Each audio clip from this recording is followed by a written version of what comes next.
दृश्यभूः कर्ता हेतुः क्रियायस्मात् तस्मै ज्ञप्त्यात्मने नमः। स्फुरन्ति सीकरायस्मादानन्दस्याम्बरे वनौ सर्वेषां जीवनं तस्मै ब्रह्मानन्दात्मने नमः। ब्रह्मानन्दात्मने नमः। ब्रह्मानन्दं परमसुखदं केवलं ज्ञानमूर्तिं द्वन्द्वातीतं गगनसदृशं तत्त्वमस्यादिलक्ष्यम् एकं नित्यं विमलमचलं सर्वधी साक्षिभूतं भावातीतं त्रिगुणरहितं सद्गुरुं तं नमामि। श्रीवसिष्ठं नमामि। रामाय रामभद्राय रामचन्द्राय वेधसे रघुनाथाय नाथाय सीतायाः पतये नमः। आपदामपहर्तारं दातारं सर्वसम्पदां लोकाभिरामं श्रीरामं भूयो भूयो नमाम्यहम्। ओं पूर्णमदः पूर्णमिदं पूर्णात् पूर्णमुदच्यते पूर्णस्य पूर्णमादाय पूर्णमेवावशिष्यते। ओं शान्तिः शान्तिः शान्तिः। ಜಯ ಗುರುದತ್ತ. ನಾವು ಯೋಗವಾಸಿಷ್ಠದಲ್ಲಿ ಪರಮಾರ್ಥೋಪದೇಶ ಅನ್ನುವಂಥ ಘಟ್ಟವನ್ನು ಹೇಳ್ಕೊಳ್ತಾ ಇದ್ದೀವಿ. ಅಲ್ಲಿ ಸದಾ ಆ ಬ್ರಹ್ಮಸ್ಮರಣೆಯನ್ನು ಮಾಡ್ತಾ ನಾವು ನಮ್ಮ ತತ್ವವನ್ನು ತಿಳ್ಕೊಂಡು ಶಾಸ್ತ್ರಗಳಲ್ಲಿ ವೇದಗಳಲ್ಲಿ ಹೇಳಿರೋ ಹಾಗೆ ಗುರುಗಳು ಉಪದೇಶ ಮಾಡಿರೋ ಹಾಗೆ ಅದನ್ನು ನಿರಂತರವಾಗಿ ಮನಸ್ಸಿನಲ್ಲಿ ಮನನ ಮಾಡ್ತಾ ಜ್ಞಾಪಿಸ್ಕೊಂಡು ಸ್ಮರಣೆ ಮಾಡ್ತಾ ಅದೇ ತತ್ವದಲ್ಲಿ ನಿಂತುಕೊಂಡು ವ್ಯವಹಾರದಲ್ಲಿ ಬಂದಾಗ ಈ ಜಗತ್ತಲ್ಲಿ ಎಲ್ಲ ಕೂಡ ಬ್ರಹ್ಮಸ್ವರೂಪವೇ ಅನ್ನುವಂಥ ಭಾವನೆಯಿಂದ ನೋಡ್ತಾ ಯಾರು ಆ ಜೀವನವನ್ನು ಹಾಗೆ ಜೀವನ್ಮುಕ್ತರಾಗಿ ಕಳೀತಾರೋ ಅವರಿಗೆ ಪರಮಪದ ಅನ್ನುವಂಥ ಆ ಮಾತನ್ನು ಹೇಳಿ ಹಾಗೆ ಮಾಡದೆ ಹೋದರೆ ಆಗುವಂಥ ನಷ್ಟಗಳೇನು ಅನ್ನೋದನ್ನು ಕೂಡ ತಿಳಿಸಿದ್ದಾರೆ. ಈಗ ಮತ್ತೆ ಎಲ್ಲವೂ ಕೂಡ ಹೇಗೆ ಬ್ರಹ್ಮವಾಗಿದೆ ಅನ್ನೋದನ್ನು ಹೇಳಿ ಮತ್ತೆ ಅದೇ ಸ್ಥಿತಿಯಲ್ಲಿ ಉಳ್ಕೊಂಡ್ಬಿಡು, ಆ ಬ್ರಹ್ಮತತ್ವದಲ್ಲೇ ನೀನು ಮನಸ್ಸನ್ನು ಲಯ ಮಾಡು ಅನ್ನುವಂಥ ವಿಚಾರವನ್ನು ಹೇಳ್ತಾ ಇದ್ದಾರೆ. ಅದಾದ ಮೇಲೆ ತ್ರಿವ್ರತಗಳನ್ನು ಹೇಳ್ತಾ ಇದ್ದಾರೆ. ವ್ರತತ್ರಯ, ಮಹಾಕರ್ತ, ಮಹಾಭೋಕ್ತ, ಮಹಾತ್ಯಾಗಿ ಅನ್ನುವಂಥ 3 ವ್ರತಗಳನ್ನು ಪರಮೇಶ್ವರನು ಭೃಂಗೀಶನಿಗೆ ಉಪದೇಶ ಮಾಡಿದ್ದಾನೆ. ಪರಮೇಶ್ವರನ ಪರಿವಾರದಲ್ಲಿ ನಾವು ನಂದಿ, ಭೃಂಗಿ, ಭೃಂಗಿರಿಟ, ತುಂಡಿ ಇತ್ಯಾದಿ ಹೆಸರುಗಳನ್ನು ಕೇಳ್ತೀವಿ. ಅವರುಗಳಲ್ಲಿ ಭೃಂಗೀಶ್ವರ ಅಥವಾ ಭೃಂಗೀಶ, ಆ ಭೃಂಗೀಶನಿಗೆ ಪರಮೇಶ್ವರನ ಉಪದೇಶ ಮಾಡುವಂಥ ಈ ವ್ರತತ್ರಯ ಆ ಘಟ್ಟವನ್ನು ಹೇಳಿ ನೀನು ಹಾಗೆ ಆ ವ್ರತತ್ರಯದಲ್ಲಿ ಇರು ಅನ್ನುವಂಥ ಮಾತನ್ನು ವಸಿಷ್ಠರು ಹೇಳ್ತಾರೆ. ಅದನ್ನು ನಾವು ಮಾತಾಡ್ಕೊಳ್ಳುವಂಥ ಪ್ರಯತ್ನವನ್ನು ಮಾಡೋಣ. జై గురుదత్త. నిన్న మొన్న కూడా చాలా విశేషంగా పూజ్య గురుదేవులు దత్తాజీ వారు 1000 మందికి భగవద్గీత సర్టిఫికేట్లు ఇచ్చారు. ఈసారి 1000 మంది పరీక్ష ఇవ్వటం మనకందరికీ చాలా సంతోషం. పరీక్ష ఇచ్చిన వాళ్ళు ప్రతిరోజు చక్కగా పారాయణ చేసుకోవాలి మర్చిపోకుండా అని చెప్పారు. ఏదో మాకు వచ్చేసింది అనేటువంటి ఆ గర్వము రానివ్వకుండా భగవంతుడి ఆశీస్సులతో గురు కృపతో మాకు వచ్చింది, అమ్మా నాన్న చేసుకున్న పుణ్యము అనేటువంటి ఆ భావనతో ప్రతిరోజు కనీసం ఒక అధ్యాయం పారాయణ చేసుకుంటూ ఏకాదశి లాంటి విశేషమైన రోజుల్లో పర్వల్లో పూర్తి భగవద్గీత పారాయణ చేసుకోవటం అనే ఒక పద్ధతిని మీరందరూ కూడా పెట్టుకోండి. మీకందరికీ ఆ కృష్ణ పరమాత్మ యొక్క పరిపూర్ణమైన ఆశీస్సులు కలుగుతాయి అనేటువంటి సందేశాన్ని పూజ్య స్వామిజీ వారు చెప్పారు. దాన్ని గుర్తు చేసుకుంటూ మనం ఈరోజు ఆ యోగ వాసిష్ఠంలో పరమార్థోపదేశం అనేటువంటి ఆ ఘట్టంలోకి మనం ప్రవేశిస్తే ఆ బ్రహ్మస్మరణ చేస్తూ సర్వము ఆ బ్రహ్మతత్వాన్నే చూసుకుంటూ ఉండేవాళ్ళు ఆ మోక్షపదాన్ని ఎలా చేరుతారు అనేటువంటి ఆ మాటని చెప్పి అలా చూసిన వాళ్ళు ఇక్కడ జీవించి ఉన్నప్పుడు జీవన్ముక్తులై ఉంటారు, వారికి పాపపుణ్యాలతో బంధం లేదు అనే మాటని చెప్పి దేహత్యాగం అయిన తరువాత, దేహం రాలిపోయిన తరువాత ఇక జన్మ లేనటువంటి మోక్షాన్ని వాళ్ళు పొందుతారు అని చెప్పి అలా గనక చేయలేకపోతే కలిగేటువంటి నష్టాన్ని కూడా మనకి చెప్పారు. ఇక ఇప్పుడు సర్వత్రా సర్వము తానై ఉన్నటువంటి ఆ బ్రహ్మతత్వము దాని తత్వాన్ని, అది ఎలా అనేటువంటి ఆ మాటని చెప్తూ ఉన్నారు. పదార్థజాతే సర్వస్మిన్ సంవిత్సారమయే స్థితే సంవిదే వేదమఖిలం జగన్నాన్యాస్తి కల్పన. ఈ లౌకిక పదార్థాలన్నిటికీ కూడా సంవిత్తు అంటే ఆ శుద్ధ చైతన్యమే సారభూతంగా ఉంది. చూస్తే దీనిలో సారమేమిటి? సంసారము అంటాము, ఏదో సంసారం అనేది ఇంగ్లీషు సంలాగా ఏదో కొంచెం సారంతో కనిపిస్తూ ఉంటుంది. కానీ దీనిలో బ్రహ్మని చూసినప్పుడు సం అంటే చాలా గొప్ప సారం. అది దీనికి అంతా సారము ఆ బ్రహ్మములోనే ఉంది. ఈ ప్రపంచానికి అంతటికీ కూడా ఆ శుద్ధ చైతన్యమే సారంగా ఉంది, సారభూతమై ఉంది అనేటువంటి ఆ విషయము సిద్ధించినప్పుడు, దాన్ని మనం చెప్పుకున్నాం, ఆ విషయం మనస్సులో బాగా దృఢమైనప్పుడు అంతా కూడా వాస్తవానికి సంవిత్ స్వరూపమే అని తేలిపోతుంది, తెలిసిపోతుంది. అంతా బ్రహ్మమయము అనేటువంటిది అనుభవానికి వస్తుంది. వాళ్ళిక వేరే చూడరు. అంతా రామమయం, జగమంతా రామమయం అని చెప్పి ఈ ప్రపంచమంతా కూడా రామమయంగా చూసిన భక్తులు, రామదాసాది భక్తులు ఎంతోమంది ఉన్నారు కదా. వారికి వేరే కనిపించమన్నా కనిపించదు. వారికి శరీరానికి సుఖ దుఃఖాలు వస్తూ ఉంటాయి, పోతూ ఉంటాయి. కానీ వాటిని పట్టించుకునేటువంటి చిన్న స్థాయిలో వాళ్ళు ఉండరు, దాన్ని దాటిపోయి ఉంటారు. అందుకే సుఖ దుఃఖాలకు అతీతమైన ఒక స్థితి, అనుభవాన్ని భగవద్గీతలో చెప్పిన ఆ స్థితిని వాళ్ళు పొంది ఉంటారు. ఇక అప్పుడు సర్వము బ్రహ్మస్వరూపమే, ఆ శుద్ధ చైతన్య పరమాత్మ చైతన్య స్వరూపమే అని తేలిపోతుంది. కాబట్టి జగత్ అనేటువంటి ఇంకొక కల్పన అసలు వాళ్ళకి లేనే లేదు. వాళ్ళు ఈ వ్యవహారం నుంచి కూడా బయటపడ్డారు. దీన్ని వ్యవహార సత్యము అని మనం వ్యవహారం చేసుకోవాలి, తప్పదు. ఎందుకంటే ఈ వ్యవహారాలన్నీ చేస్తున్నప్పుడు ఎలా చేయాలి, లేకపోతే అంటే ఇది వ్యవహార సత్యం అంతవరకు మాత్రమే అనే ఈ స్థితిని కూడా వాళ్ళు దాటిపోయారు. వ్యవహారం అనేది కూడా ఒక కల్పితమే కదా, కల్పనే కదా, దాన్ని కూడా వాళ్ళు దాటిపోయి ఉన్నారు. ఇక అప్పుడు ఆ కల్పన కూడా లేనే లేదు అనేటువంటి ఆ మాట చెప్పి జగన్నాన్యాస్తి కల్పన, అంతే. ఈ వేరే విధమైనటువంటి ఈ జగత్ అనే ఈ కల్పన కూడా లేదు. ఇక వాళ్ళకి అదే కనిపించినప్పుడు ఇది అది కాదేమో అని చూడాల్సిన పరిస్థితి లేదు వాళ్ళకి. అది అదిగానే కనిపిస్తోంది వాళ్ళకి. సత్యము సత్యంగానే కనిపిస్తోంది. సత్యము అసత్యంగా కనిపించి అయ్యో ఇది అసత్యము, ఇక్కడ అసత్యాన్ని చూడకూడదు, సత్యాన్ని చూడాలి, ఈ స్థితి కూడా వాళ్ళు దాటిపోయారు అనేటువంటి దాన్ని మనం అర్థం చేసుకుని సంవిత్ స్ఫురణ మాత్రేస్మిన్ జగజ్జాలకనామని ఇదమన్యదిదం చాన్యత్ ఇది మిథ్యాగ్రహ కుతః. అది ఈ జగత్ అనేది ఒక భ్రమ కారణంగా సంవిత్తులో కనిపించేటువంటి మిథ్యా పదార్థమే అయి ఉంది. ఆ బ్రహ్మ చైతన్యములో, ఆ శుద్ధ చైతన్యంలో కనిపించే ఒక మిథ్యా ప్రపంచము. పూర్వం చెప్పారు కదా, మాయా పురుషుడు, మిథ్యా పురుషుడు అని. అది ఎలా అనంటే ఆ జ్ఞానము లేకపోవటం వల్ల ఇది కలుగుతోంది. అటువంటప్పుడు అలా ఆ మిథ్యా ప్రపంచము ఇలా ఉన్నప్పుడు ఇది వేరే అది వేరే అనేటువంటి ఇంకొక మిథ్యాకల్పన ఎందుకు చేసుకోవాలి? అక్కడ దాన్ని విడిచిపెట్టచ్చు కదా. ఇది అది, అది వేరే ఇది వేరే అనేటువంటి ఈ భేదాన్ని ఎందుకు చూడాలి? ఇప్పుడు వ్యవహారానికి చూస్తూ ఉన్నా కూడా మనస్సులో ఎందుకు చూసుకోవాలి దాన్ని? అలా ఆ మనస్సులో ఆ భేదాన్ని చూడనటువంటి స్థాయికి వెళ్ళి చేరుకోవటానికి నిదానంగా నిదానంగా సాధన, అభ్యాసం చేస్తూ ఉండాలి. అలా చేస్తూ ఉంటే ఆ సాధనలో మనస్సు దృఢమవుతుంది, మనస్సు నిలుస్తుంది. అప్పుడు ఆ అభేద దర్శనము, అభేద దృష్టి అనేది మనకు కలుగుతుంది. జగత్తు వాస్తవంగా లేనప్పుడు, జగత్తే అసలు వాస్తవం కానప్పుడు ఇక జగత్తులో కనిపించే ఈ భేదము కూడా వాస్తవం కాదు అని వేరే చెప్పాలా?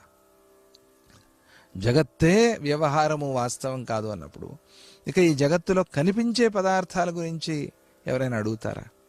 ఈ జగత్తే అట్లా వచ్చింది అన్నప్పుడు, ఏమంటే నా కలంతా మిథ్య అన్నప్పుడు నా కలలో కనిపించిన వస్తువులు అని ఎవరు అడగరు కదా. అలాగే ఈ జగత్తే అట్లా వచ్చింది కల్పనగా అన్నప్పుడు జగత్తులో పదార్థాల గురించి అడిగేది ఎవరు? కాబట్టి ఆ విషయాన్ని తెలుసుకుని ఆ పరమాత్మ చైతన్యాన్ని దర్శించే ఒక ప్రయత్నము, సాధన చేయాలి అని చెప్తూ సంభవాదఖిలాకారేష్వేకస్యా ఏవ సంవిదః సంవేద్యమపి నాస్త్యేవ బంధమోక్షావతః కథం. ఇంకా చాలా పై ఎత్తు మాట చెప్తూ ఉన్నారు. ఇక ఉపదేశము చివరిలోకి వచ్చింది ఈ సర్గలో. కాబట్టి ప్రపంచంలో మనకు కోట్లాది పదార్థాలు కనిపిస్తూ ఉంటాయి కదా. ఒకటా రెండా ఎన్నెన్ని రకాలు పదార్థాలు, వస్తువులు కనిపిస్తూ ఉంటాయి.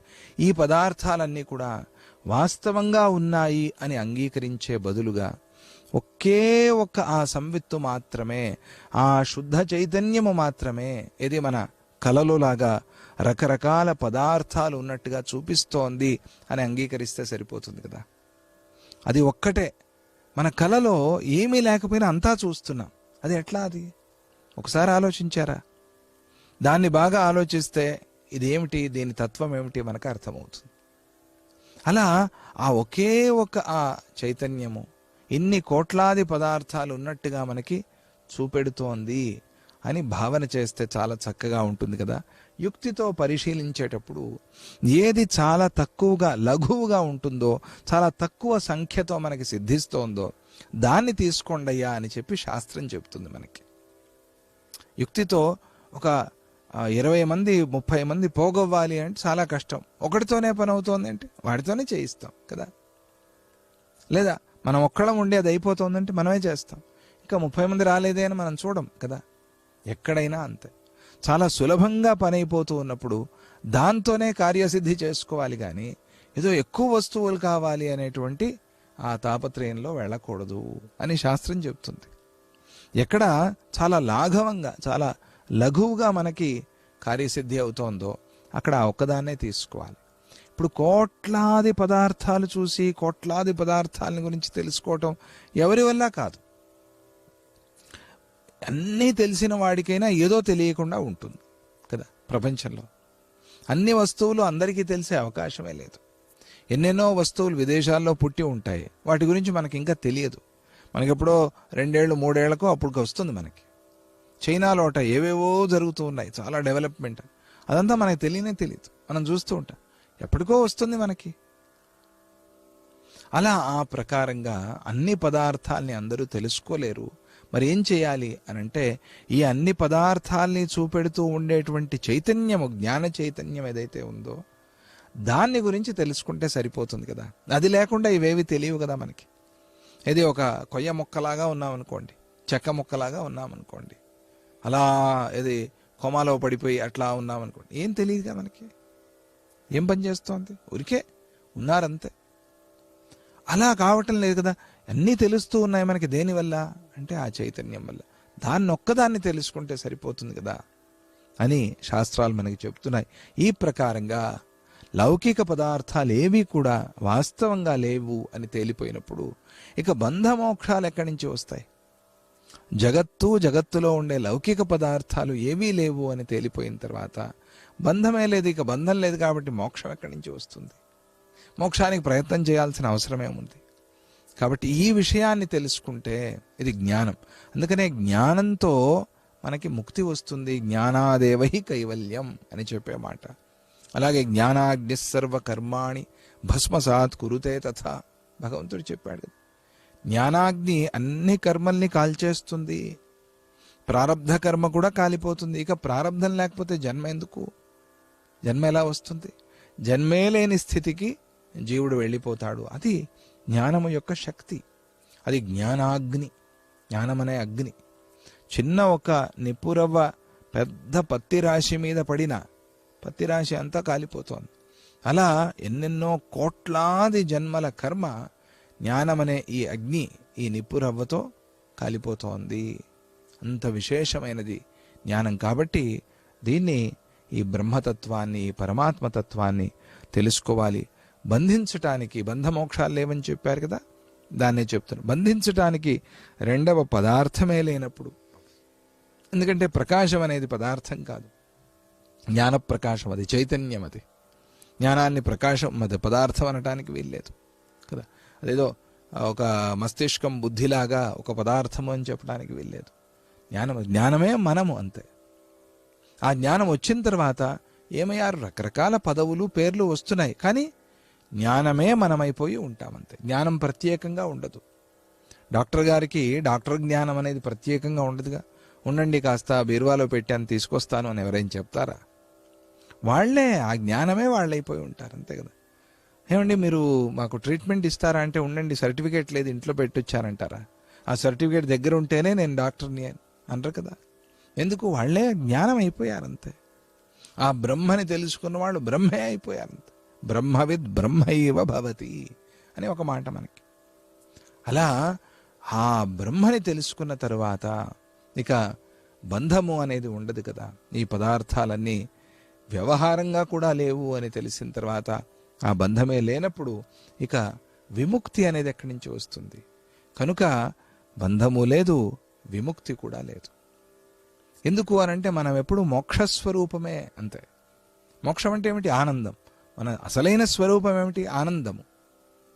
దాన్ని మనం మర్చిపోయి ఉన్నాం. ఇటువైపు ఈ దుఃఖానికి కారణమైన వాటిలో పడిపోయి ఉన్నాం. కాబట్టి ఇదే ఈ దుఃఖమే వస్తోంది. కాబట్టి అయ్యో ఇది వస్తోంది కదా దీన్ని వదిలించుకోవాలి అని చెప్పి మళ్ళీ దాంతోనే వైద్యం చేయడానికి ప్రయత్నం చేస్తున్నాం. ఎంత విచిత్రం! దేంతో రోగం వచ్చిందో దాంతోనే వైద్యం చేస్తే అది ఎట్లా అండి? అది కదా. దానికి భిన్నంగా దానికి విరుడు ఏదో ఆలోచన చేసి దాన్ని చేయాలి. కాబట్టి అలా చేస్తున్నాం కాబట్టి మనకు బంధము మోక్షము ఉంది అని అనిపిస్తుంది. అసలైతే అందరూ బ్రహ్మస్వరూపం అంటే మోక్షస్వరూపం. మోక్షస్వరూపం అంటే మోక్షములో ఏ ఆనందమైతే కలిగిందో ఆ ఆనంద స్వరూపం అందరూ అని అర్థం. అందువల్ల ఆ మాటను చెప్పారు. మోక్షోయమేష ఖలు బంధ ఇతి ప్రసహ్య చింతాం నిరస్య సకలాం విఫలాభిమానాం చింతాం నిరస్య సకలాం వికలాభిమానః మౌనీ వశీ విగతమాన మదో మహాత్మ కుర్వన్ స్వకార్యమనహంకృతిరేష అనహంకృతిరేవతిష్ఠ. ఓ శ్రీరామ, ఇక ఇప్పటి వరకు ఉపదేశం చేసి ఆ ఉపదేశమంతా విన్నటువంటి ఆ శ్రీరాముడికి ఆయన్ని నెపంగా పెట్టుకుని మనకందరికీ కూడా ఉపదేశం చేస్తూ ఉన్నారు. ఈ ఉపదేశం విన్నావు కదా, ఇక నువ్వెలా ఉండాలి నీ నిత్య జీవితంలో, నువ్వెలా సాధన చేసుకోవాలి అంటే దాన్ని చెప్తూ ఉన్నారు. ఓ శ్రీరామ, ఇది బంధము అది మోక్షము అనేటువంటి ఈ నిష్ఫలమైన ఈ దృష్టి రూపంగా ఉండేటువంటి, అంటే అభిమాన రూపంగా ఉండేటువంటి, ఆహా ఇది బంధము వద్దు, ఇది మోక్షము ఇది కావాలి అని ఈ ప్రకారంగా ఉండే దృష్టి, ఇది అభిమాన దృష్టి, ఇది నిష్ఫలమైన దృష్టి. అది ఇంకా మధ్యమ స్థాయి. సరే మోక్షం కావాలి అని కోరుకోవటం మంచిదే, అలాగే కోరుకోవాలి, అందరూ కోరతారు కూడా. కానీ అది మధ్యమ స్థాయి. దానికన్నా ఇంకొక పై స్థాయి ఉంది. ఏమిటది? బంధము లేదు మోక్షము లేదు అని అనుకుని ఆ స్థితిలో ఉండేది. కాబట్టి దాన్ని నిష్ఫల దృష్టి రూపంగా ఉండేటువంటి ఈ చింతలన్నిటినీ కూడా అన్ని విధాల ప్రయత్నిస్తూ తొలగించుకో. అలా తొలగించి వాక్కు మొదలైన ఇంద్రియాలన్నిటినీ కూడా జయించి మునివైపోయి ఉండు. మౌని వశీ. దాని తర్వాత ఇదిగో ఈ మౌనం వస్తుంది. అన్ని ఇంద్రియాల్ని జయించిన స్థితిలో ఉండేవాడిని ముని అని పిలుస్తారు. ఆ ముని యొక్క ప్రవృత్తి మౌనము. అలా ఆ మౌనంలో ఉండిపోయి మునివై ఇంద్రియాల్ని వశంలో పెట్టుకుని ఉండు. అది ఇంద్రియ నిగ్రహము అనేది చాలా ముఖ్యము. నిగ్రహం చేస్తూ ఉంటే ఇంద్రియ జయము అనేది కలుగుతుంది.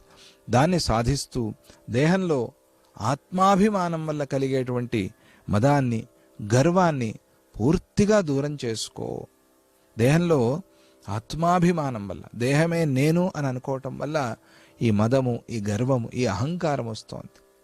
అహంకార మమకారాలు వస్తున్నాయి. దాన్ని దూరం చేసుకో. అలా చేసుకుని నీకు కర్తవ్యాలుగా ఉండేటువంటి ఆ పనుల్ని, అంటే మనకి చెప్తే గనక ఎవరెవరికి ఏ ఏ పనులు ఉన్నాయో ప్రారబ్ధవశాత్తు వాళ్ళు ఆయా పనులు చేసుకుంటూ వాళ్ళ కుటుంబాన్ని వాళ్ళు పోషించుకుంటూ ధర్మ మార్గంలో ఉంటూ ఎటువంటి అధర్మ మార్గానికి పోకుండా జాగ్రత్తగా ఆ జీవనాన్ని సాగిస్తూ మనకు మన పరివారానికి మన కుటుంబానికి మన సమాజానికి కూడా మన దేశానికి ఉపయోగపడేటువంటి పనుల్ని ఎటువంటి ఆసక్తి లేకుండా చేస్తూ, దాని మీద ఇది చేస్తే ఇది వస్తుంది అని కాదు, ధర్మము కాబట్టి చేయాలంత. భగవద్గీత ఎందుకు చదవాలి? మన ధర్మము చదవాలి అంత. మనం భారతదేశంలో పుట్టాము, భారతీయులము ఎక్కడున్నా కూడా, కాబట్టి భగవద్గీత చదవాలి. లేకపోతే మనిషిగా పుట్టావు కాబట్టి భగవద్గీత చదవాలి. ఎందుకంటే అది మానవ ధర్మాన్ని చెప్పేటువంటిది. మానవుణ్ణి దేవుణ్ణి చేసేటువంటి శక్తి ఉండేటువంటి భగవద్గీత అది. కాబట్టి చదవాలి. అలా శ్రీరామ, నీకు కర్తవ్యంగా దొరికినటువంటి రాజ్యపాలన, నువ్వు యువరాజువి, రాజువు కాబోతావు. అప్పుడు ఆ రాజ్యపాలన, దాన్ని అటువంటి ఆ పనుల్ని సక్రమంగా నిర్వర్తిస్తూ ఉండు. నీ జన్మకి, నీ శరీరానికి దొరికిన కర్తవ్యం అది. దాన్ని నువ్వు సక్రమంగా నిర్వర్తిస్తూ అహంకారం లేకుండా మహాత్ముడివై జీవన్ముక్తుడిగా ఉండిపో. అది ఆ చేసే పనుల్లో అహంకార మమకారాలు పెట్టుకోవద్దు. ఫలాసక్తి లేకుండా నీ పని, నీ డ్యూటీ నువ్వు చేస్తూ ఉండు. అలా ఉంటే నువ్వు మహాత్ముడివే. అలా జీవనాన్ని సాగిస్తే నువ్వు జీవన్ముక్తుడివే. అలా ఉండిపో అనేటువంటి ఆ ఉపదేశాన్ని చేసి పరమార్థోపదేశ అనేటువంటి 114వ సర్గని సమాప్తి చేసి 115వ సర్గలోకి ప్రవేశిస్తూ ఉన్నారు. దీన్ని వ్రతత్రయ నిరూపణం అని పిలుస్తారు. వ్రతత్రయ నిరూపణం అంటే 3 వ్రతాల్ని ఇక్కడ చెప్పబోతూ ఉన్నారు. సాక్షాత్తు ఆ పరమేశ్వరుడే, ఆ సదాశివుడే మహాకర్త మొదలుగా ఉండేటువంటి ఆ శబ్దాల్ని ఈ సర్గలో వ్యాఖ్యానం చేస్తారు. ఏమిటి మహాకర్త అంటే ఏమిటి, ఏమిటి అసలు వ్రతత్రయం అంటే ఏమిటి, 3 వ్రతాలు ఏమిటి అనేదాన్ని ఆ పరమేశ్వరుడు ఉపదేశం చేస్తారు. జీవన్ముక్తుల యొక్క ఆ లక్షణాల్ని భృంగీశ్వరుడికి వర్ణిస్తారు అనేటువంటి ఆ విషయము, ఆ కథంతా కూడా ఈ సర్గలో నడుస్తోంది. శ్రీ వశిష్ఠ ఉవాచ మహాకర్త మహాభోక్త మహాత్యాగీ భవానఘ సర్వాశంకా పరిత్యజ్య ధైర్యమాలంబ్య శాశ్వతం. వశిష్ఠుల వారు అంటున్నారు, ఓ శ్రీరామ, పాపరహితుడవైన ఓ శ్రీరామ, అనఘ రాఘవ, ఎటువంటి అఘము ఎటువంటి పాపము నీలో లేదు. చాలా శుద్ధంగా స్వచ్ఛంగా ఉన్నావు. పుణ్యమే అవతరించినట్టుగా, ధర్మమే అవతరించినట్టుగా ఉన్నావు నువ్వు. అటువంటి ఓ శ్రీరామ, ఏది పుణ్యము ఏది పాపము, ఏ పుణ్యాన్ని ఆచరించాలి ఎలా ఆచరించాలి, ఈ రకంగా ఉండేటువంటి అన్ని విధాలైన పుణ్య పాప శంకలను కూడా విడిచిపెట్టేసేయి. శాశ్వతమైన నిర్భయ స్థితిని, అంటే కూటస్థమై ఉండేటువంటి అద్వితీయమైన ఆత్మస్వరూపాన్ని అందుకుని నువ్వు మహాకర్తవు, మహాభోక్తవు, మహాత్యాగివి అయిపోయిండి ఆ త్రివ్రతాల్ని ఆచరణ చేస్తూ ఉండు అని వశిష్ఠుల వారు చెప్పంగానే సహజంగానే ఒక ప్రశ్న వస్తుంది కదా, ఇదేమిటో ఏం కథో చెప్పకుండా నేరుగా నువ్వు ఈ వ్రతం చేసుకోవయ్యా, అనఘాష్టమి వ్రతం, సత్యనారాయణ స్వామి వ్రతం చేయంటే ఆ వ్రతం ఏంటండి, ఎప్పుడు వినలేదు నేను, ఎలా చేయాలి, ఎప్పుడు చేయాలి అనే ప్రశ్నలు వస్తాయి సహజంగా. అలాగే శ్రీరాముడికి కూడా ప్రశ్న వచ్చింది.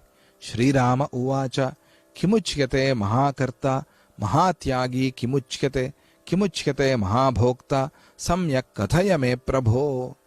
ఓ గురుదేవా, ఓ గురు ప్రభువా, ఓ భగవంతుడా, ఏ విధమైనటువంటి లక్షణాలు సాధించినప్పుడు సాధకుడు మహాకర్త అని పిలువబడతాడు, ఏ రకమైన లక్షణాల్ని సాధించుకున్నప్పుడు సాధకుడు మహాభోక్త అని పిలువబడతాడు, ఏ లక్షణాలతో ఆ సాధకుడు మహాత్యాగి అని పిలువబడతాడు, ఆ విషయాన్ని నాకు చాలా చక్కగా తొందరగా బోధించు, నేను దాన్ని తెలుసుకోవాలి అని అనుకుంటూ ఉన్నాను.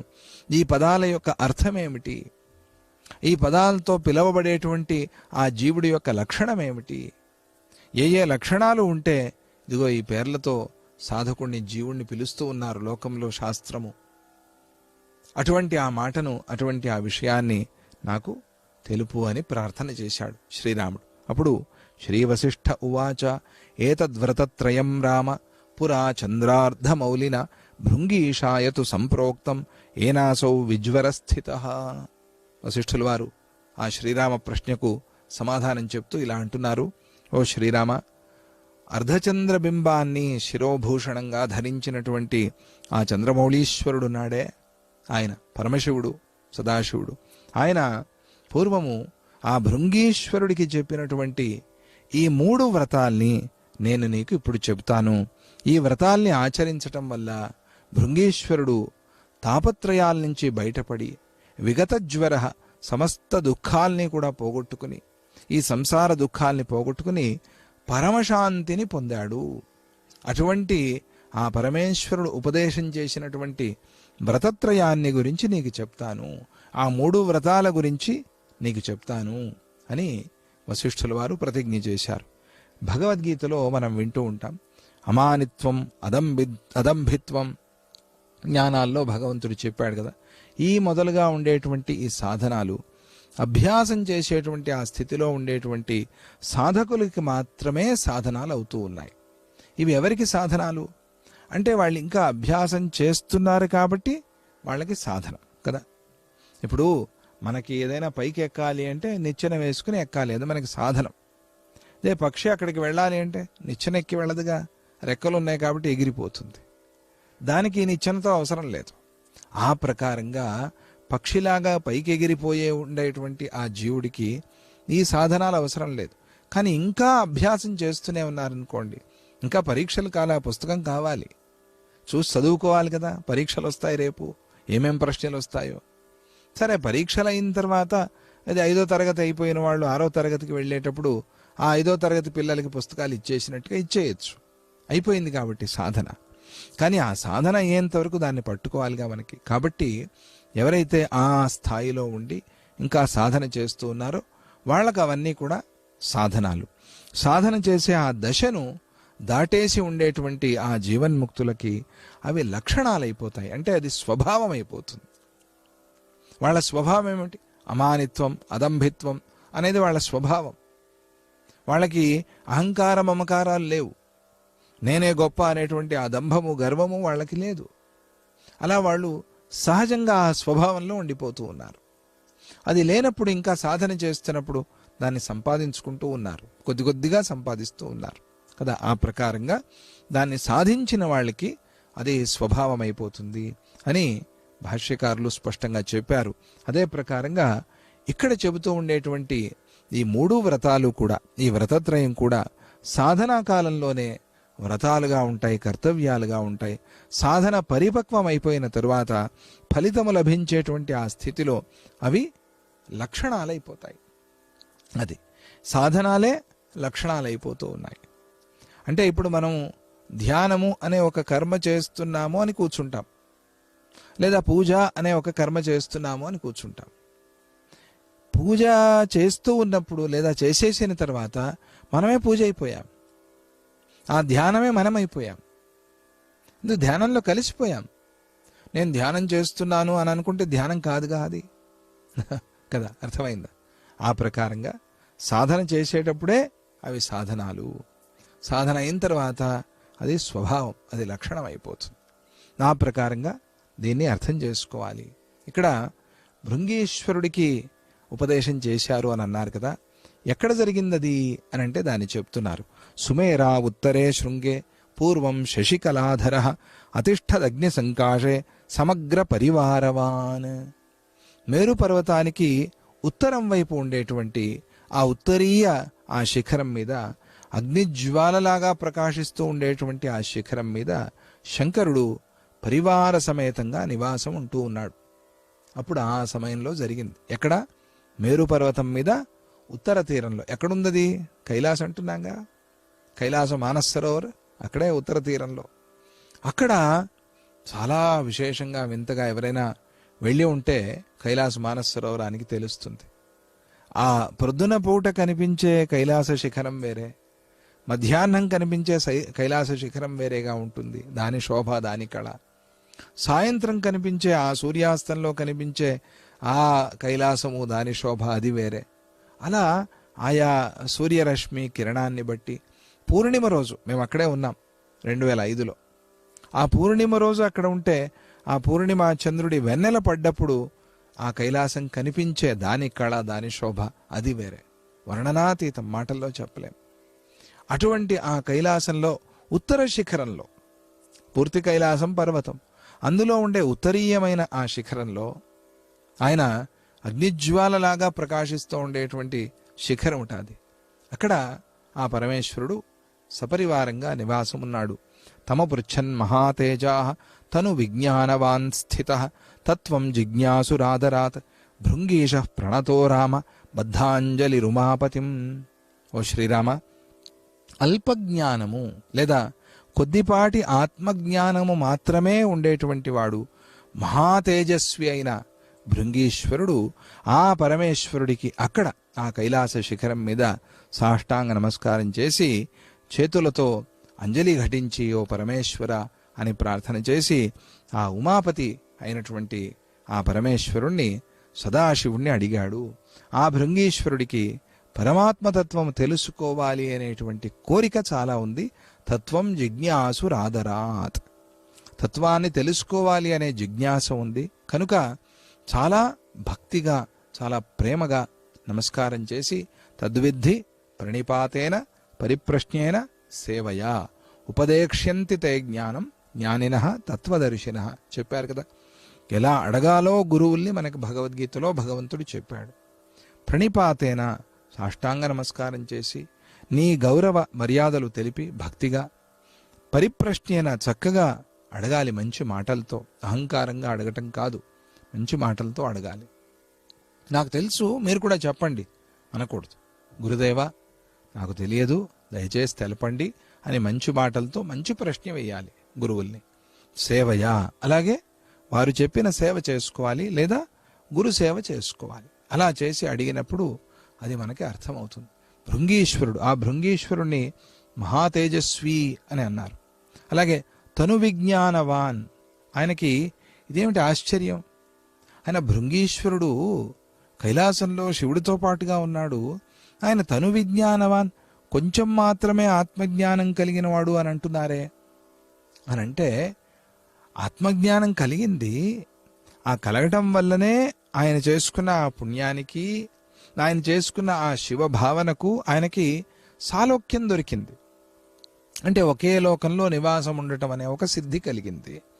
లేదా రకరకాలుగా సాయుజ్య, సారూప్య, సామీప్య, సార్ష్టి లాంటి ముక్తులలో ఈ ముక్తులన్నీ దొరికాయి. కానీ కైవల్య ముక్తి దొరకలేదు. కైవల్యం అంటే పరమాత్మలోనే ఐక్యమైపోయి ఆ ఏకత్వాన్ని పొంది ఉండేటువంటి ఆ స్థితి ఇంకా రాలేదు అని. ఇక్కడ భృంగీశ్వరుడు అని చెప్పంగానే ఆ భృంగీశ్వరుడి కథ చాలా విశేషమైన కథ. మనకి స్కాంద పురాణంలో అలాగే శివపురాణంలో భృంగీశ్వరుడి కథ, నందీశ్వరుడి కథ, లింగ పురాణంలో ఇవన్నీ కూడా మనకి అక్కడ లభిస్తాయి.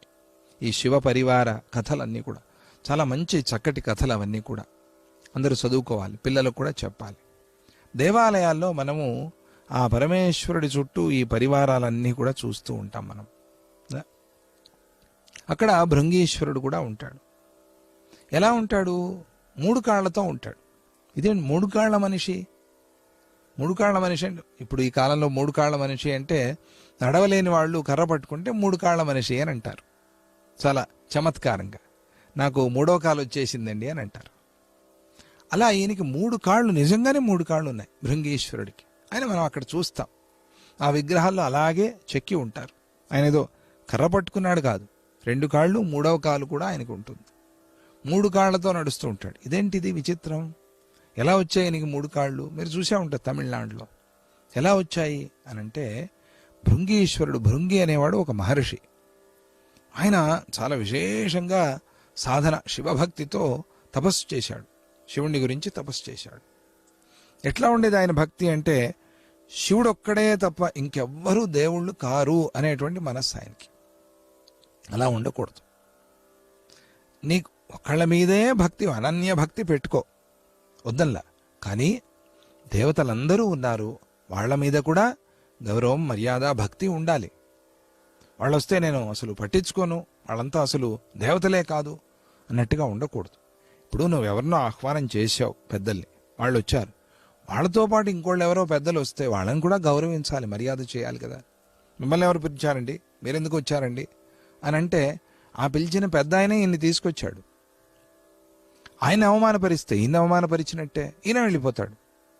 నువ్వు నేను తీసుకొచ్చిన నా అతిథి ఆయన, నా ఫ్రెండ్, నా బంధు, ఆయన అవమానపరిచావు కాబట్టి నాకు అవమానమైంది అని పిలిచిన వాడు కూడా వెళ్ళిపోతాడు. ఇది లోకంలో జరుగుతుంది. అలాగే దేవతలు కూడా అంతే. ఆ దేవతలకి, ఆ దేవతా పరివారానికి మనం మర్యాదలు ఇవ్వాలి, భక్తి చూపించాలి. లేకపోతే నువ్వు ఉపాసన చేసే, నువ్వు భక్తిగా పూజించే ఆ దేవుడికి కూడా నీ విషయంలో కోపం వస్తుంది. దీన్ని మర్చిపోకూడదు. నాకు ఒక్కడే దేవుడు, ఈ కాలంలో చాలామంది చెప్తూ ఉంటారు అజ్ఞానంతో, నాకు శివుడే, నాకు కృష్ణుడే, నాకు అమ్మవారే. అలా భక్తి ఉండొచ్చు, తప్పని చెప్పలా. కానీ మిగతా వాళ్ళు అసలు పురుగులు అన్నట్టుగా చూడకూడదు. అలా చూస్తే అమ్మవారు నచ్చరు, అమ్మవారికి నచ్చదు, శివుడికి నచ్చదు, శివుడు మెచ్చడు, ఎవరు పరమేశ్వరుడు మెచ్చడు, అలాగే శ్రీ మహావిష్ణువు మెచ్చడు, గణపతి, సుబ్రహ్మణ్య స్వామి, ఏ దేవత అయినా కూడా మెచ్చేవాళ్ళు కాదు. అందుకని తెలియటం కోసమే అందరూ గణపతి పూజ చేసి అన్ని పూజలు ప్రారంభించాలి అని చెప్తారు కదా, విశ్వక్సేన ఆరాధన, గణపతి పూజ అని. ఎందుకు? అలా మనము ఒకే దేవతని ఆరాధన చేస్తూ ఉన్నా కూడా తక్కిన దేవతల్ని కూడా భక్తిగా కొలుచుకోవాలి. ఒకవేళ కొలవలేకపోయినా అంతగా నిందించకూడదు, వాళ్ళంతా అసలు దేవతలు కాదు అని చెప్పకూడదు. భృంగీశ్వరుడు చాలా భక్తిగా శివుణ్ణి ఒక్కడిని మాత్రమే భగవంతుడిగా భావించి ఆయన ఒక్కడే పరమేశ్వరుడు అని చెప్పి ఆయన్ని కొలుచుకుంటూ ఉన్నాడు. ఆయన కోసం తపస్సు చేశాడు. తపస్సు చేస్తే ఆయన, మన పిల్లవాడు తపస్సు చేస్తున్నాడు కదా, పోయి దర్శనం ఇద్దాంలే అని చెప్పి శివుడు ప్రత్యక్షమయ్యాడు. శివుడు ప్రత్యక్షమైతే ఆయన ఒకడే రాడుగా, గౌరీ శంకరుడు, పార్వతీ పరమేశ్వరుడు, ఉమాపతి, గంగాధవుడు. అందుకనే ఉమాపతి అని చెప్పారు ప్రారంభంలో, గుర్తు చేశారు. ఉమాపతి అంతే. అక్కడ ఉమా అమ్మవారి పేరే ఉంది, శివుడి పేరు లేదు. కానీ ఉమాపతి అంటే శివుడు గుర్తొస్తాడు. ఆ ప్రకారంగా పార్వతీ అమ్మవారితో పాటుగా పరమేశ్వరుడు ప్రత్యక్షమయ్యాడు. ఇద్దరూ ప్రత్యక్షమైతే ఏం చేయాలి? అమ్మా నాన్న ఇద్దరూ వచ్చారు, నేను పిలిచింది నాన్నగారిని మాత్రమే, కానీ అమ్మ కూడా వచ్చింది అని చెప్పి ఇద్దరికీ నమస్కారం చేసుకోవాలి కదా. కానీ భృంగి ఏం చేశాడు తెలుసా? అసలు అమ్మవారిని పట్టించుకోకపోవటం మాత్రమే కాదు, శివుడికి మాత్రమే నమస్కారం చేసి అమ్మవారికి వీపు చూపిస్తూ కూర్చున్నాడు. అసలు ఈవిడ దేవతే కాదు అన్నట్టుగా. శివుడు ఒక్కడే, వీళ్ళంతా ఎవరు అన్నట్టుగా. అదే హిమాలయానికి కూతురుగా పుట్టి వచ్చింది ఈవిడ పార్వతి, ఈవిడ మనలాంటి భక్తురాలే అని చెప్పి ఆవిడ విషయంలో అలా అంత ఇదిగా ఉండేటప్పటికీ పాపం పార్వతి అమ్మవారి మనస్సు నొచ్చుకుంది.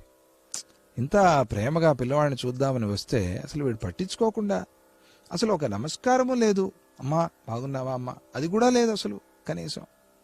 ఇదేం సంస్కారం ఇది, ఇట్లా తయారైపోయాడు అని మనస్సులో పాపం బాగా బాధపడింది. ఆవిడ ఖాళీ కూడా కదా, కోపం కూడా వచ్చింది ఆవిడికి. ఏమిటి వీడు ఇట్లా చేస్తున్నాడు, ఇంత తపస్సు చేసి కూడా ఈ అభేదాన్ని తెలుసుకోలేకపోయాడే అని చెప్పి ఆవిడ కోపం వచ్చింది. పరమేశ్వరుడు దీన్ని పసిగట్టాడు. ఆ అమ్మవారికి మనస్సు నొచ్చుకుంది, బాధపడింది. వీడు చేసిన పనికి వీడికి బుద్ధి నేర్పాలి అని పరమేశ్వరుడు సంకల్పించాడు. పార్వతీ అమ్మవారు కూడా ఇష్టపడింది. అప్పుడు ఏం చేశారు వాళ్ళు? అర్ధనారీశ్వర తత్వంగా కలిసిపోయారు. అర్ధనారీశ్వర తత్వం అంటే అమ్మవారు సగం, అయ్యవారు సగం, పార్వతీ పరమేశ్వరులు కలిసిపోయారు. ఎంత విచిత్రం! ఒకే ఒక స్వరూపంగా అక్కడ ప్రత్యక్షమయ్యారు. భృంగీశ్వరుడు చూశాడు, ఇదేంటి ఇప్పుడు అమ్మవారు లేరు, శివుడు ప్రత్యేకంగా లేడు, ఇద్దరూ కలిసిపోయారు, ఇదేమిటిది? నాకైతే ఒకడే కదా దేవుడు, శివుడే కదా, ఒకడే కదా దేవుడు నాకు, మరి ఇట్లా కలిసిపోయారు, ఏం చేయాలి ఇప్పుడు అని చెప్పి చూడండి ఎంతవరకు వెళ్ళిపోతుంది అభిమానము, అహంకారము అనేది. ఆలోచన చేసి భృంగీశ్వరుడు ఏం చేశాడో తెలుసా? పేరే భృంగి కదా, నేను పేరు సార్థకం చేసుకుంటాను చూడని చెప్పి ఒక కీటము, ఒక తుమ్మెదలాగా మారిపోయాడు. ఒక తుమ్మెద రూపాన్ని ధరించి, ఏది శివుడి ముందే ఇవన్నీ చేష్టలు, ఒక తుమ్మెద రూపాన్ని ధరించి శివుడికి మాత్రమే ప్రదక్షిణ చేశాడు. ఎట్లా అంటే రెండు రూపాలు కలిసిపోతే రెండు పాదాలు, ఒక పాదం అయ్యవారిది, ఒక పాదం అమ్మవారిది. ఈ భృంగి కేవలం అయ్యవారి పాదానికి మాత్రమే ప్రదక్షిణ చేస్తున్నాడు ఈ తుమ్మెద రూపాన్ని తీసుకుని. ఇలా ప్రదక్షిణ చేస్తూ ఉంటే ఇక అమ్మవారికి ఇంకా చాలా మనస్సు బాధైపోయింది, బేజారైపోయింది. వీడికి ఈ తత్వాన్ని తెలుపుదామని మేము అర్ధనారీశ్వరులం అయితే, ఒకే రూపాన్ని ధరిస్తే, వీడేమో కేవలము శివపాదానికి అన్నట్టుగా ఒకే ఒక పాదానికి ప్రదక్షిణ చేస్తూ, ఇలా ఎవరైనా చేస్తారా? ఇద్దరు వస్తే, భార్యాభర్త ఇద్దరు కూడా ఏదో కార్యక్రమానికి వస్తే ఆయనకి మాత్రమే ఏదో మజ్జిగిచ్చి ఆవిడికి మీకేం లేదండి పొండి అంటే ఎలా ఉంటుంది? అలా అయింది ఈ కథ.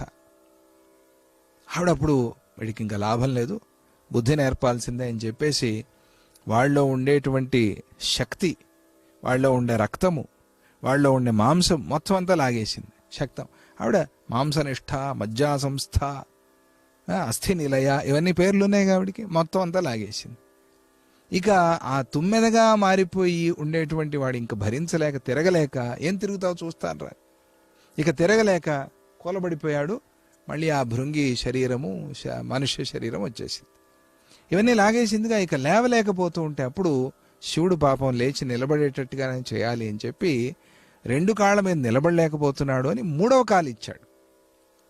ఎవరు? పరమేశ్వరుడు అనుగ్రహించి, ఇదిగోరా నువ్వు ఈ రోజు నుంచి 3వ కాలు పెట్టుకోరా అని. ఆ 3వ కాలుతో ఉంటాడు భృంగీశ్వరుడు. అప్పుడు తెలుసుకుని నమస్కారం చేశాడు. స్వామి, ఇదిగో ఈ 3వ కాలు మీద నేను నిలబడుతూ ఉన్నాను.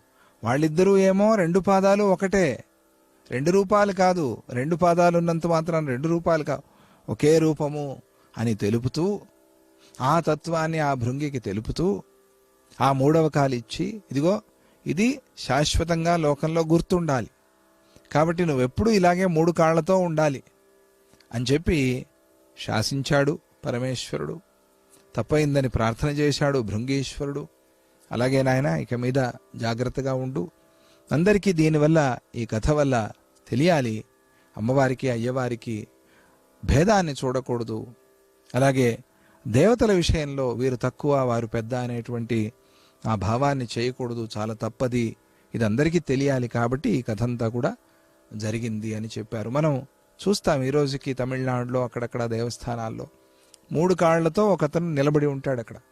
అంటే బాగా ఈ శరీరం అంతా కృషించిపోయి ఉంటుంది, కేవలం ఎముకలు చర్మం మాత్రమే. అలాగే ఆ శిల్పులు కూడా దాన్ని చెక్కి ఉంటారు ఆ విగ్రహంలో, ఆ రూపంలో. కానీ ఆ 3వ కాలు మాత్రం బాగా గట్టిగా ఉంటుంది, చూసే ఉంటారు. ఇది భృంగి కథ. ఇటువంటి వాడు భృంగీశ్వరుడు. ఆ తరువాత తప్పు తెలుసుకుని సాధన చేసి, ఏం కావాలయ్యా నీకంటే, నీ పరివారంలో ఉండాలి స్వామి, అంటే నువ్వు చేసిన సాధనకి ఎప్పుడు నువ్వు నా లోకంలో ఉంటావు. అక్కడ సాధన చేసుకుని కల్పాంతంలో మళ్ళీ ఆయన పరమాత్మలో కలిసిపోతాడు. తర్వాత మళ్ళీ ఇంకో భృంగి వస్తాడు, ఆ పరివారం అట్లా కొనసాగుతూనే ఉంటుంది. ఆ ప్రకారంగా అటువంటి ఆ భృంగి ఈ కథ ఉంది కదా. కాబట్టి అక్కడికి వెళ్ళి ఆయన టైం వేస్ట్ చేసుకోకుండా, ఏదో కైలాసానికి వెళ్ళి చాడీల మాటలు చెప్పుకోకుండా, అక్కడ ఉన్నాం కాబట్టి పరమేశ్వరుడే దొరికినప్పుడు, ఇది దక్షిణామూర్తి ఎదురుగా ఉన్నప్పుడు ఎంత దాన్ని చక్కగా ఉపయోగించుకోవాలి. స్వామిజీ వారు దొరికారు మనకి, దత్తాత్రేయ స్వామి. మరి ఎట్లా ఉపయోగించుకోవాలి మనం? భగవద్గీత చదవండి అయ్యా, చదవాలి, చేసే ఉపదేశాలు వినాలి కదా. అలా ఆయన ఇంకా పూర్తిగా తత్వము తెలియలేదు, తెలుసుకోవాలి అనేటువంటి ఆ ఒక కోరికతో, ఆ భక్తితో భగవంతుడిని ప్రార్థన చేశాడు. సాధారణ మానవుడిగా జన్మించినప్పుడు చేసినటువంటి గొప్ప ఉపాసనా బలంతో ఆ శివగణానికి అధిపతి అయ్యాడు. ఎవరు? భృంగీశ్వరుడు. ఆయన అటువంటి ఆ పదవిని అలంకరించాడు. దాంతోపాటు సర్వజ్ఞత్వం అనేది కూడా ఆ పదవిలో ఉన్న వాళ్ళకి లభిస్తుంది. వాళ్ళు శివుడి స్వరూపంగానే ఉన్నారు, వాళ్ళు సర్వజ్ఞులై ఉంటారు. మరి అటువంటిప్పుడు భృంగి అల్పజ్ఞాని అని మీరు ఇక్కడ చెప్తున్నారే, అదెట్లా సాధ్యము? ఇది తమ పృచ్ఛన్ మహాతేజా తను విజ్ఞానవాన్. తను విజ్ఞానవాన్ అంటే కొద్దిపాటి ఆత్మతత్వ జ్ఞానము మాత్రమే ఉన్నది, పూర్తిగా లేదు అని మీరు ఇక్కడ భృంగీశ్వరుడి విషయంలో అంటున్నారే అని అంటే నిజమే. ఉపాసనా బలంతో భృంగి సర్వజ్ఞుడు అయి ఉన్నాడు, అందులో ఎటువంటి సందేహం లేదు. అయితే సర్వజ్ఞత్వం అనేది వేరే, ఆత్మజ్ఞానము అనేటువంటిది వేరే. ఆయన ఇంకా సర్వజ్ఞుడయ్యాడు కానీ ఆత్మజ్ఞుడు కాలేదు. సర్వజ్ఞత్వం వచ్చింది కానీ ఆత్మజ్ఞత్వం అనేది ఇంకా ఆయనకి రాలేదు. లౌకికమైన జ్ఞానాలన్నీ ఉన్నా కూడా ఆత్మజ్ఞానం లభించడం అంత సులభం కాదు. అది అక్కడికి వెళ్ళి శివుడిలాగానే రూపాన్ని ధరించి ఉంటారట, సారూప్యం. వాళ్ళకి ఈ భోగాలు, ఈ శక్తులు అన్నీ ఉంటాయి కానీ సృష్టి స్థితి లయాలు చేసే ఆ ఐశ్వర్యము, ఆ యోగము వాళ్ళకి ఉండదు అని శాస్త్రము స్పష్టంగా చెప్పింది. ఆ తేడా గమనించుకోవాలి. అక్కడికి వెళ్ళి నేనే శివుడిలాగా సంహారం చేసేస్తానని ఒక్కొక్కడు సంహారం మొదలు పెడితే అట్లా అవుతుంది, అది చేయటానికి అవుతుంది. వాళ్ళు భక్తుల్ని అనుగ్రహించడము, శివుడు చెప్పిన పనులు చేయటం, ఇవన్నీ వాళ్ళకు ఉంటాయి. కానీ ఈ ఐశ్వర్యము, ఈ యోగం మాత్రం వాళ్ళకి ఉండదు అని శాస్త్రాలు స్పష్టంగా చెప్తూ ఉన్నాయి. ఆ లౌకికమైన జ్ఞానాలు ఎన్ని ఉన్నా కూడా ఆత్మజ్ఞానం లభించటం అనేది అంత తేలిక కాదు. అలాగే భోగాసక్తి అనేది ఉన్నప్పుడు ఆత్మజ్ఞానం అనేది మందగిస్తుంది, సహజం అది. అంటే పూర్తిగా తత్వం అనేది అప్పుడు బుద్ధికి ఎక్కదు. ఈ విషయాన్ని తెలపటం కోసం ఆ భృంగి అల్పంగా ఆత్మజ్ఞానం కలిగి ఉన్నాడు అని ఇక్కడ చెప్తూ ఉన్నారు అని సమన్వయం చేసుకోవాలి మనం. అప్పుడు ఆ భృంగీశ్వరుడు ఏమడిగాడో దాన్ని చెప్తూ ఉన్నారు. భృంగీష ఉవాచ భగవన్ దేవదేవేశ సర్వజ్ఞ పరమేశ్వర యదహం పరిపృచ్ఛామి కృపయా తద్వదాశు మే. భృంగి అంటున్నాడు, ఓ భగవంతుడా, దేవదేవాధిపతి, సర్వజ్ఞుడా, పరమేశ్వరుడా, నేనిప్పుడు ఏ ప్రశ్నని అడగాలి అనుకుంటూ ఉన్నానో ఆ ప్రశ్నకు దయచేసి ఇప్పుడే వెంటనే సమాధానం చెప్పండి అని పరమేశ్వరుణ్ణి ప్రార్థన చేశాడు. సంసార రచనాం నాథ తరంగ తరలామిమాం అవలోక్యం విముహ్యామి తత్వ విశ్రాంతివర్జిత. ఓ పరమేశ్వర, కెరటాల్లాగా నశ్వరంగా ఉండేటువంటి ఈ సంసారమనే ఈ రచనని చూసి, కెరటాలు నశ్వరం అంటే అలలు వస్తున్నాయి పోతున్నాయి, అలా అట్లా వచ్చి ఉండిపోవటం లేదు కదా, ఇది స్క్రీన్ మీద పాజ్ చేస్తే ఉన్నట్టుగా ఉండట్లేదు కదా, అలా వస్తోంది అలా పోతోంది, అందుకనే అలా అది కదా, అది వస్తోంది పోతోంది. అటువంటి ఈ సంసార రచన వస్తున్నారు పోతున్నారు. ఈ ప్రపంచంలో ఎన్నెన్నో వస్తువులు పదార్థాలు వస్తున్నాయి పోతున్నాయి, ఎంతోమంది జీవులు వస్తున్నారు పోతున్నారు. ఇటువంటి ఈ సంసార రచనను చూసి నేను వ్యామోహానికి గురైపోతున్నాను. నాకు సాధారణ రూపంలో ఏదో అందరికీ తెలిసినట్టుగా విన్నాను కాబట్టి ఆ బ్రహ్మతత్వం నాకు కూడా తెలిసింది, ఓహో ఇది ఇది అని తెలుసుకున్నాను, వినటం వల్ల వివేకం వచ్చింది, కానీ అనుభవ జ్ఞానం అనేది ఇంకా పూర్తిగా రాలేదు. భోగాసక్తి కారణం వల్ల ఆ తత్వంలో నేను విశ్రాంతిని పొందలేకపోతున్నాను, పూర్తిగా అక్కడే నిలిచి ఉండలేకపోతున్నాను. ఇది నా స్థితి. ఏ స్థితి ఉందో ఆ స్థితిని చెప్పుకోవాలి కదా. ఇప్పుడు భగవద్గీత అర్జునుడికి వినిపించటానికి అర్జునుడు ఏం చేశాడు? తన ఏడుపంతా చెప్పుకున్నాడు. అర్జున విషాద యోగ, యోగం అంటే ఉపాయం కూడా. భగవంతుడి ఉపదేశాన్ని పొందటానికి అర్జునుడు పట్టుకున్న ఉపాయం ఏమిటి అని అంటే అర్జున విషాద. ఆ విషాదమే యోగం అయిపోయింది. ఎవరి దగ్గర ఏడవాలో వాళ్ళ దగ్గర ఏడవాలి, అందరి దగ్గర పోయి ఏడిస్తే లాభం లేదు. వాళ్ళు నవ్వుతారు, ఇంకా గేలి చేస్తారు, అసహించుకుంటారు. కాబట్టి తెలిసిన గురువు దగ్గర ఏడిస్తే ఆ సందేహం ఏదో పోతుంది. కాబట్టి ఏడుస్తున్నాడు ఇక్కడ. నాకు అందరూ అనుకుంటున్నారు నేనేదో సర్వజ్ఞుణ్ణి, అబ్బో శివుడి దగ్గరే ఉంటాను, పరివారాల్లో ముఖ్యుణ్ణి అని. నా సంగతి నాకు తెలుసు, కాబట్టి మిమ్మల్ని ప్రార్థిస్తున్నాను, నా ప్రశ్నకి వెంటనే సమాధానం చెప్పండి. ఎందుకనంటే నేను ఆ తత్వంలో ఉండి విశ్రాంతిని పొందలేకపోతున్నాను. కమంతర్ నిశ్చయం కాంతం ఉరరీకృత్య సుస్థిరం అస్మిన్ జగజ్జీర్ణ గృహే తిష్ఠామి విగతజ్వరం. కాంతివంతమైనటువంటిది, సుస్థిరంగా ఉండేటువంటిది అయినా ఏ నిశ్చయాన్ని లోపల మనస్సులో పెట్టుకుని ఉంటే గనక, ఏ తత్వాన్ని ధ్యానిస్తూ ఉంటే గనక పాడుబడిన ఈ గ్రహం లాంటి ఈ జగత్తులో దుఃఖాలు చింతలు లేకుండా జీవించగలమో దాన్ని చెప్పు. అది ఇక్కడ ఈ చింతల వల్ల దుఃఖాలు పెరిగిపోతూ ఉన్నాయి. అటువంటి ఈ సంసారంలో పడిపోయి ఉన్నాం. దేన్ని మనం భావన చేస్తే, దేన్ని ధ్యానం చేస్తే ఇక్కడ ఉండి కూడా సుఖంగా ఉండగలమో దాన్ని చెప్పు. ఆ జీవన్ముక్తిని అనుగ్రహించేటువంటి ఉపదేశాన్ని చెయ్యి అని భృంగీశ్వరుడు అడిగాడు.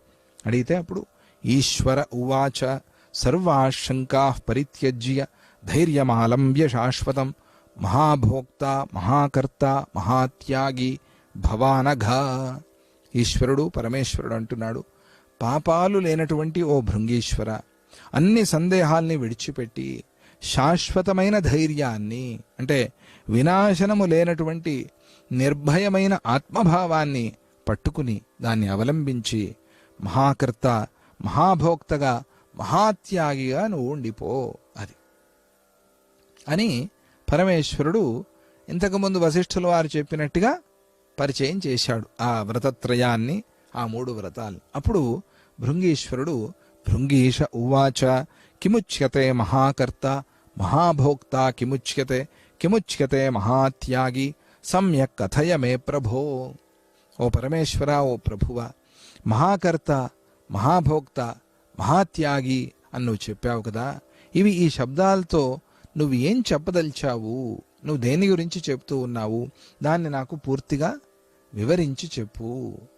ఏ లక్షణాలతో జీవుడు మహాకర్త అని పిలువబడుతున్నాడో దాన్ని చెప్పు. పూర్వం రాముడు అడిగినట్టుగానే ఏ లక్షణాలని సంపాదన చేసుకుంటే సాధకుడు మహాభోక్త అని పిలువబడుతున్నాడో దాన్ని చెప్పు. ఏ లక్షణాలతో మహాత్యాగి అని జీవుడు పిలువబడుతూ ఉన్నాడో దాన్ని నాకు చెప్పు అని భృంగీశ్వరుడు ప్రార్థన చేశాడు. సర్వాశంకా పరిత్యజ్య, అన్ని సందేహాల్ని విడిచిపెట్టి అని ఆ 9వ శ్లోకంలో ఈశ్వరుడు ఉపదేశించిన అంశాన్ని ఆయన ఇప్పుడు వ్యాఖ్యానిస్తూ ఉన్నాడు. అన్ని సంశయాల్ని విడిచిపెట్టి అని చెప్పాడు కదా. ఏమిటి అన్ని సంశయాలు విడిచిపెట్టడం అంటే ఏమిటి? దాన్ని ఆయనే చెప్తూ ఉన్నారు. ఈశ్వర ఉవాచ ధర్మాధర్మౌ మహాభాగ శంకా విరహితాక్షయ యః కరోతి యథాప్రాప్తౌ మహాకర్త స ఉచ్యతే. ఈశ్వరుడు అంటున్నాడు, ఓ మహానుభావ భృంగీశ్వర, ఆత్మ కర్మలు చేసేటువంటి కర్త కాదు, ఆ కర్మల ఫలితాన్ని అనుభవించే భోక్త కూడా కాదు. ఆత్మ కర్తృత్వ భోక్తృత్వాలతో లేపనము పూసుకుని ఉండేది కాదు. ఇవన్నీ ఇంద్రియాలు, మనస్సు వీటికే కానీ ఆ పరమాత్మ స్వరూపంగా ఆత్మస్వరూపంగా ఉండే జీవుడికి కాదు అనేదాన్ని మనము నిరంతరంగా గుర్తు చేసుకుంటూ ఉంటే గనక ఇవి ఇక్కడి వరకు మాత్రమే చేస్తూ ఉంటాయి, లోపలికి పోకుండా అంటుకోకుండా ఉంటాం. కాబట్టి ఆత్మ కర్త కాదు, భోక్త కూడా కాదు, కర్మ చేసే కర్త కాదు, ఆ కర్మ ఫలాన్ని అనుభవించే భోక్త కూడా కాదు అనేటువంటి దృఢ నిశ్చయంతో కర్తృత్వాది శంకల్ని ఆత్మ నుంచి తొలగించుకోవాలి. ఇదే శంక. సర్వాశంకా పరిత్యజ్య అంటే ఇదే శంక. నేను కర్తని, నేను భోక్తని అనేటువంటి ఆ అనుమానాలు, ఆ శంకలు, సందేహాలు విడిచిపెట్టేసేయాలి. అలా కర్తృత్వ భోక్తృత్వాల్ని తొలగించుకుని అక్షయస్వరూపంగా ఏ సాధకుడైతే ప్రారబ్ధవశాత్తు వచ్చినటువంటి ధర్మాధర్మ కార్యాల్ని సంగము లేకుండా ఆచరిస్తూ ఉంటాడో అటువంటి వాడు మహాకర్త అని పిలువబడతాడు అని ఆ మహాకర్తకి వ్యాఖ్యానం చేశాడు. అలాగే అన్ని శంకలు తొలగించుకోవటం అంటే ఏమిటి, దాన్ని కూడా వ్యాఖ్యానం చేశాడు. ఇక్కడ ధర్మాధర్మవు, ధర్మము అధర్మము అయిన పనుల్ని అని చెప్తూ ఉన్నారు. అంటే ఏ సాధకుడైతే ప్రారబ్ధవశాత్తు వచ్చిన ధర్మాధర్మ కర్మల్ని అని చెప్తున్నాడు ఈయన. ఇదేంటండి ఇది? ఇక్కడ ఒక సందేహం. ధర్మకర్మ సరే, అధర్మ కర్మలు చేయమని భగవంతుడు ఎట్లా చెప్తాడు అని మనకి ఒక సందేహం వస్తుంది. సర్వధర్మాన్ పరిత్యజ్య మామేకం శరణం వ్రజ అహంత్వా సర్వపాపేభ్యః మోక్షయిష్యామి మా శుచః అని మనం చెప్తామే అధ్యాయం చివర్లో భగవద్గీతలో. అక్కడ సర్వధర్మాన్ అన్నప్పుడు శంకర భగవత్పాదాచార్య స్వామి వారు గీతాభాష్యంలో సర్వధర్మాలు అంటే సర్వధర్మ అధర్మాలు అని చెప్పారు. సర్వధర్మాలు విడిచిపెట్టి ధర్మము అధర్మము అని. ఎప్పుడైతే ఇక్కడ ఈ ధర్మకర్మ అనే మాట వస్తుందో అక్కడ అధర్మకర్మ అనే మాట కూడా కనిపిస్తుంది. ప్రశ్న, అయ్యా ఇక్కడ ఒక సందేహంగా ఉంది. ప్రారబ్ధవశాత్తు లభించిన ధర్మకర్మలు ధర్మకార్యాలు చేసుకోమన్నారు, అది బాగానే ఉంది. అదే ప్రకారంగా అధర్మ కార్యాలు అధర్మ కర్మలు కూడా చేయమని చెబుతున్నారు ఏమిటి అని అంటే, మీ అభిప్రాయం ప్రకారంగా జ్ఞానులు అధర్మం చేసిన దాన్ని పాపంగా పరిగణించకూడదా, అది పాపంలోకి రాదా అనే ప్రశ్న. అలా మీరేమైనా అభిప్రాయంతో చెప్తూ ఉన్నారా? జ్ఞాని యథేచ్ఛగా ఇష్టం వచ్చినట్టుగా తోచినట్టుగా చేసుకోవచ్చు అనేమైనా మీరు చెప్తున్నారా అనంటే, అప్పుడు శాస్త్రకారులు ఏమంటారు, అయినా నీకు సారం అర్థం కాలేదు, నీకు విషయం అర్థం కాలేదు కాబట్టి అలా మాట్లాడుతున్నావు, ఇలాంటి సందేహాలు నీకు వస్తున్నాయి. ఈ పని నేను చేస్తూ ఉన్నాను, నా పని పూర్తి చేసి దాని ఫలాన్ని నేను అనుభవిస్తూ ఉన్నాను అనేటువంటి ఈ కర్తృత్వ భోక్తృత్వ భావనలు లేకుండా, అసలు ఏ కోరికలు లేకుండా ఉన్నవాడే జ్ఞాని అవుతూ ఉన్నాడు కదా. ఈ కర్తృత్వ భోక్తృత్వాలు లేకుండా ఉండేవాడు జ్ఞాని అవుతున్నాడు. ఇటువంటి జ్ఞాని అసలు అధర్మం ఎందుకు చేస్తాడు? ప్రశ్న. నువ్వే ఒకసారి ప్రశ్నించుకో. ఈ ప్రశ్న వేసే ముందు నువ్వు అడిగావే, ఏమండి మీరు అధర్మాలు చేయమని చెప్పి ప్రోత్సహిస్తున్నారా అని అడుగు. జ్ఞాని ఎప్పుడైనా అధర్మం చేస్తాడా? ఎవడు ప్రోత్సహించినా కూడా జ్ఞాని ఆ అధర్మాన్ని చెయ్యాలి అని కోరుకుంటాడా? లేదు కదా. మరి యథాప్రాప్తంగా ఉండేటువంటి అధర్మాన్ని కూడా ఆచరించాలి అని పైన చెప్పిన మాటకి ఏమిటండి అర్థము అనంటే, హింస, సంహారము అనేటువంటి అధర్మాలు అని లోకంలో మనం వింటూ ఉన్నాం.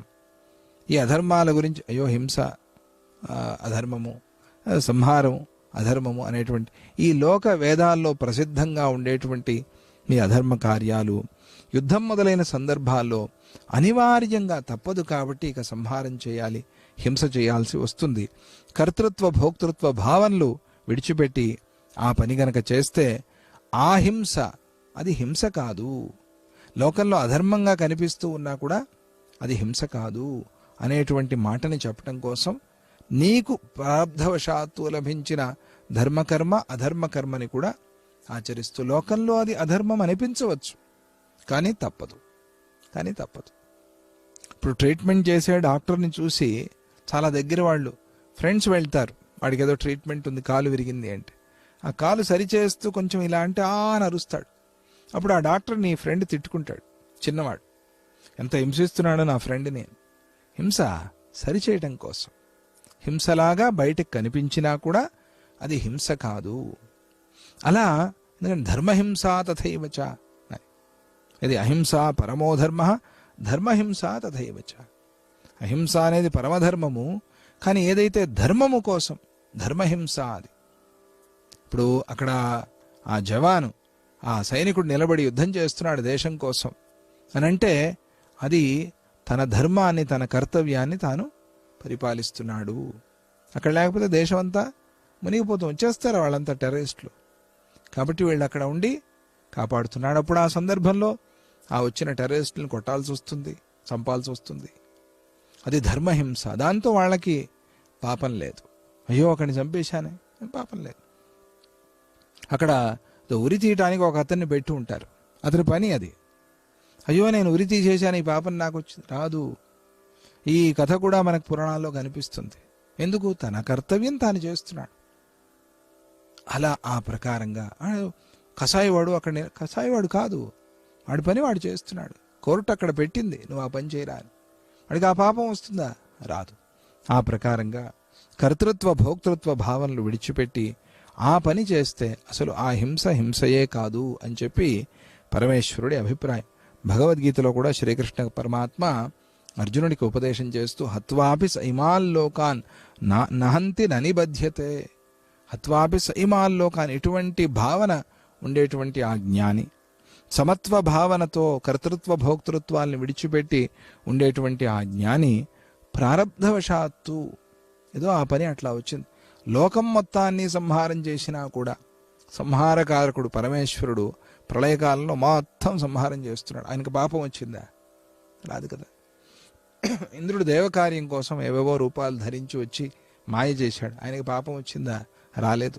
ఆయన అదే మాట చెప్పాడు, నా కర్మ నా ధర్మం నేను చేస్తున్నా అంతే, దాన్ని మీరి చేయటం లేవాడు. అలా ఆ పని చేసినప్పటికీ కూడా అతడిని ఈ సంహార కర్మ బంధించలేదు. కాకపోతే ఒట్టి మాటలతో చెప్పి ఊరికే ఈ హింస సంహారం చేస్తూ ఉంటే పాపం చుట్టుకుంటుంది. అది అట్లా కాదది. కనుక భగవద్గీతలో చెప్పిన ప్రకారంగా జ్ఞానం యొక్క ప్రభావాన్నే ఈశ్వరుడు ఇక్కడ చెబుతూ ఉన్నాడు, అంతేకాని యథేచ్ఛా ప్రవృత్తిని ఆయన అనుమతించటం లేదు అని స్పష్టంగా తెలుసుకోవాలి. చేసే ప్రతి పనిలో కూడా ధర్మాలు అధర్మాలు రెండూ ఉంటాయి. ఏమంటే మనం తినే తిండిలో కూడా ధర్మము అధర్మము ఉంటుంది. వంట వండేప్పుడు ఎన్ని జీవులు ప్రాణులు పోయాయో, మనం నీళ్లు తాగేప్పుడు అందులో ఎన్ని బ్యాక్టీరియాలు క్రిమికీటకాలు ఉన్నాయి, అవి జీవులే కదా. మనం నడిచేటప్పుడు, మనం ఊడ్చేటప్పుడు, మనం ఇది పిండి రుబ్బేటప్పుడు లేదా ఆ పిండిని కలిపేటప్పుడు, చపాతీలు వేసేటప్పుడు ఎన్నెన్ని పోతున్నాయో కదా, ఉన్నాయిగా అందులో కూడా కనిపిస్తున్నాం. కాబట్టి ప్రతి కర్మలోనూ ధర్మాలు అధర్మాలు ఉంటాయి, ప్రతి పనిలో కూడా. అటువంటి వాటిలో పుణ్యపాప చింత కూడా ఉంటుంది. ఆ చింతను విడిచిపెట్టి ప్రారబ్ధవశాత్తు వచ్చినటువంటి కర్మ చేయాలి. అలా చేసినప్పుడు మనకది అంటుకోదు అనే మాటని అక్కడ స్పష్టంగా గుర్తు చేసుకోవాలి. రాగద్వేషౌ సుఖం దుఃఖం ధర్మాధర్మౌ ఫలాఫలే యఃకరోత్యనపేక్షేణ మహాకర్తా స ఉచ్యతే. రాగద్వేషాలు, సుఖ దుఃఖాలు, ధర్మ అధర్మాలు, ఇష్ట అనిష్టాలు అనేటువంటి వాటిని కలిగించేటువంటి ఆ చేష్టల్ని విడిచిపెట్టి కోరికలు లేనటువంటి నిష్కామమైన మనస్సుతో ఎవరైతే కేవలం లోక సంగ్రహం కోసం మాత్రమే, లోక సంగ్రహమేవాపి సంపశ్యన్ కర్తుమర్హసి, నీకది చేయాల్సిన అవసరం లేదు, కానీ లోకం కోసం చేయాలి. ఆ పూజతో నీకేం పని లేదు. ఏదో కోరికలు తీరటం కోసం పూజ చేయాల్సిన స్థితిలో లేడు జ్ఞాని. కానీ లోకం చూస్తారు కాబట్టి, ఆ లోకాన్ని మంచి మార్గంలో ఉంచాలి కాబట్టి జ్ఞానులు మహాత్ములు వాళ్ళు కూడా ఆ కర్మని చేసి చూపెడుతూ ఉంటారు. అలాగే లోక సంగ్రహం కోసం మాత్రమే, లోకంలో ధర్మము సంగ్రహం కావాలి అనే దృష్టితో మాత్రమే ఎవరైతే కర్మలు చేస్తూ ఉంటాడో అటువంటి వాణ్ణి మహాకర్త అని పిలుస్తారు. అది ఆ రహస్యాన్ని శివుడు చెప్పి, ఇంకా ఈ మహాకర్తకి ఉండేటువంటి వ్యాఖ్యానాన్ని, అలాగే మహాభోక్త మహాత్యాగి అనే ఈ వ్రతత్రయాన్ని ఆయనే వ్యాఖ్యానిస్తారు. దాన్ని మళ్ళీ మనం రేపు చెప్పుకునే ప్రయత్నం చేద్దాం. జై గురుదత్త, శ్రీ గురుదత్త. ఓం శాంతి శాంతి శాంతి. హరి ఓం తత్సత్. శ్రీకృష్ణ.